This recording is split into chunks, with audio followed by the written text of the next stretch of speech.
2025 में इंडिया का semiconductor market $50 billion का है, जो कि 2030 तक एस्टिमेट किया जा रहा है कि डबल होकर $110 बिलियन क्रॉस कर जाएगा। यानी आने वाले 5 साल में 17% CAGR के साथ ये सेक्टर ग्रो करने वाला है। अगर आप लॉन्ग टर्म इन्वेस्टमेंट करने की सोच रहे हो या फिर एक वेल्थ क्रिएट करना चाहते हो तो उस केस में आपको ऐसी फास्ट ग्रोइंग सेक्टर्स में फोकस करना पड़ेगा। और ये सिर्फ इंडिया की कहानी नहीं है। 2025 में सेमीकंडक्टर का ग्लोबल सेल $600 बिलियन क्रॉस कर चुका है। AI, EV और ID डिवाइस में बढ़ती हुई डिमांड इस सेक्टर को एक्सप्लोर कर रहा है। वहीं पे ताइवान और साउथ कोरिया जैसे कंट्रीज ऑलरेडी इस गेम में किंग बन रहे हैं। अब इंडिया उनके पैरेलल में न्यू हब बनने की पूरी कोशिश कर रहा है। लेकिन यहाँ पे एक वार्निंग है जो most of the retailers ignore कर देते हैं। इंडिया में कई सारी कंपनीज अपने नाम के पीछे सेमीकंडक्टर्स प्राइवेट लिमिटेड यूज करती है, लेकिन रियलिटी में वो जेन्युइन सेमीकंडक्टर स्पेस में वर्क ही नहीं करती। अब इन सब में आपका सवाल होगा कि आखिरकार जेन्युइन प्लेयर्स को आइडेंटिफाई कैसे किया जाए। तो मेरे पास बहुत सिंपल सा आंसर है कि इसके लिए हमें गवर्नमेंट की पॉलिसी को रेफर करना पड़ेगा। देखिए 2021 में इंडियन गवर्नमेंट ने इंडियन सेमीकंडक्टर मिशन लॉन्च किया था with PLI scheme of ₹76,000 crore, यानी उस समय के करीबन $10 बिलियन। इसके अंदर जो भी कंपनी 28 नैनोमीटर या उससे लोअर चिप्स असेंबल या प्रोड्यूस करेंगी उन्हें गवर्नमेंट की तरफ से 50% की सब्सिडी या फिर फंडिंग मिलेगी।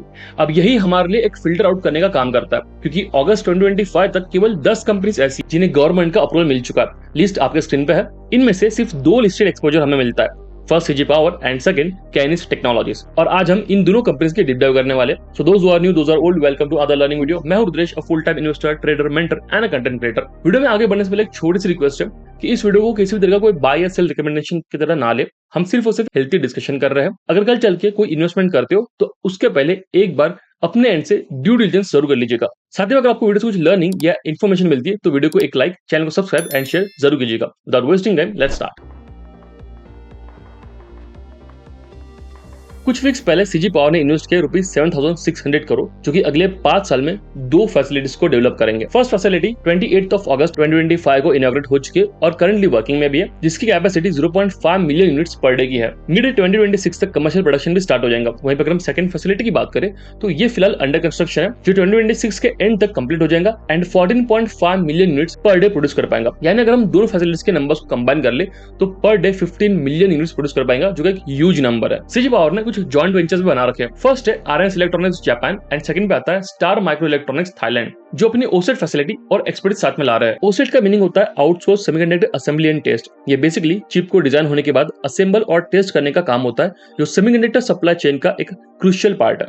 CG पावर ने 24 जुलाई 2024 को Exero एक्वायर किया था एट $36 मिलियन, जो रेडियो फ्रीक्वेंसी चिप डिजाइन करता है। वहीं पे अगर हम कंपनी की फंडिंग की बात करें तो CG पावर ने QIP भी रेज किया था एट ₹660 पर शेयर। QIP का मीनिंग होता है क्वालिफाइड इंस्टीट्यूशनल प्लेसमेंट, एक ऐसा तरीका जिसमें कंपनी डायरेक्टली अपने शेयर्स को सेल करती है बड़े इन्वेस्टर्स, म्यूचुअल फंड्स या फिर FIs को। इसी के साथ कंपनी का Q1 FY26 का ऑपरेटिंग कैश फ्लो 441 करोड़ का है, जिसमें से 383 करोड़ इन्वेस्ट किया जा रहा है सेमीकंडक्टर सब्सिडीज में। अगर हम कंपनी के वैल्यूएशंस की बात करें तो लास्ट 3 ईयर मीडियन 67 है, जो करंटली 100 के आसपास चल रहा है। EV to EBITDA मीडियन 63 है एंड करंटली 79 चल रहा है। प्राइस टू सेल्स मीडियन 9.3 के आसपास है एंड करंटली 10.3 है एंड PB रेशियो मीडियन 31.8 है, जो करंटली थोड़ा डाउन साइड में 29 के आसपास है। कंपनी का ओवरऑल वैल्यूएशन काफी ज्यादा हाई है, लेकिन ये high valuation mainly future semiconductor prospectus के लिए एक प्रीमियम डिमांड कर रहा है। हमारी सेकंड कंपनी है Kainis टेक्नोलॉजीज। 2024 के अंदर Kainis को OSAT का अप्रूवल मिल चुका था, जिसके चलते 3,300 करोड़ का इन्वेस्टमेंट प्लान किया गया है। इसमें 1,653 करोड़ सेंट्रल गवर्नमेंट द्वारा एंड 20% गुजरात गवर्नमेंट ने फंड किया। यानी अगर हम गवर्नमेंट की फंडिंग को देखें तो ये टोटल प्रोजेक्ट का 70% है।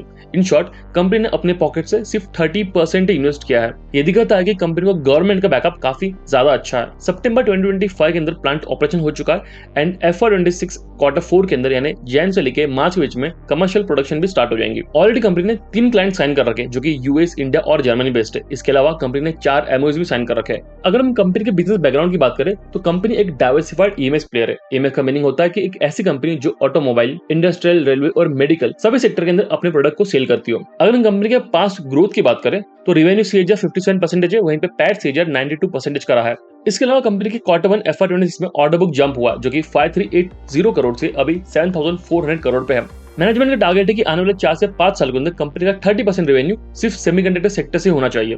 इसके अलावा कंपनी ने QIP भी रेज किया था एट 5,820 पर शेयर। अगर हम कंपनी के वैल्यूएशंस को देखें तो P मीडियन 130, जो कि करंटली 129 के आसपास चल रहा है। EV to EBITDA मीडियन 87, जो करंटली 89 के आसपास चल रहा है एंड PB मीडियन 13.7 है, जो करंटली 14.4 चल रहा है। कंपनी वैल्यूएशंस यहाँ पे भी काफी ज्यादा हाई है, लेकिन हमें पास में कंसिस्टेंट ग्रोथ देखने मिली है। हर एक सेक्टर में रिस्क एंगल होता है जो मोस्ट रिटेलर्स इग्नोर कर देते हैं, और सेमीकंडक्टर सेक्टर भी कुछ अलग नहीं है। रिटेलर्स को समझना होगा कि सेमीकंडक्टर एक capital intensive and cyclical nature का सेक्टर है। प्लांट बनने में ही बिलियंस ऑफ डॉलर्स खर्च हो जाते हैं। अगर डिमांड साइकिल स्लो हुई तो कैपेसिटी अंडर यूटिलाइज रह जाएंगी, जिसका इंपैक्ट कंपनी के रेवेन्यू, प्रॉफिट और डायरेक्टली आपके इन्वेस्टमेंट्स पे होगा।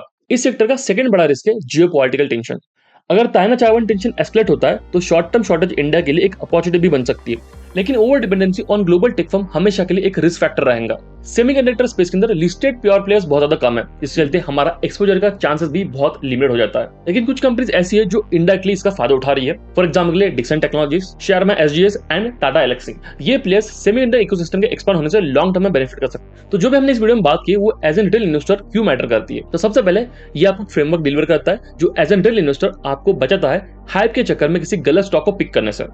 इसके अलावा आपको एक क्लियर चेकलिस्ट मिलती है कि सेक्टर का ग्रोथ साइज कितना होगा, गवर्नमेंट का पुश क्या है, ग्लोबल डिमांड एंड सेल्स क्या है, अप्रूव्ड प्लेयर्स कौन से, एंड कंपनी की फाइनेंशियल हेल्थ और वैल्यूएशंस कैसी है। ये अप्रोच आपको इमोशनल डिसीजन लेने से बचाता है एंड लॉजिकल इन्वेस्टमेंट करने के लिए हेल्प करेगा। साथ में आपको लॉन्ग टर्म में स्टॉक फिल्टर आउट करने एंड डिसिप्लिन मेंटेन करने के लिए भी हेल्प करेगा। फिलहाल आप जिस फोन या फिर लैपटॉप से इस वीडियो को देख रहे हैं वो भी चाइना या फिर ताइवान से इंपोर्ट किया गया है। सोचिए देखिए, अगर यही चिप्स कल को इंडिया में बनने लगे तो कितना ज्यादा फॉरेन रिजर्व हम सेव कर पाएंगे, एंड साथ में इसका कितना ज्यादा बेनिफिट होगा हमारी इकोनॉमी एंड हमारी कंपनीज को। मैं आप सभी से मिलता हूँ कमेंट सेक्शन में। अगर आप किसी और सेमीकंडक्टर कंपनी को ट्रैक कर रहे हो तो उसका नाम कमेंट सेक्शन में जरूर ड्रॉप करेंगे, मैं उसे भी कवर करने की पूरी कोशिश करूंगा। तब तक आप वीडियो को एक लाइक, चैनल को सब्सक्राइब एंड शेयर अभी कर दीजिए। मिलते हैं नेक्स्ट वीडियो में। Until then take care and be safe.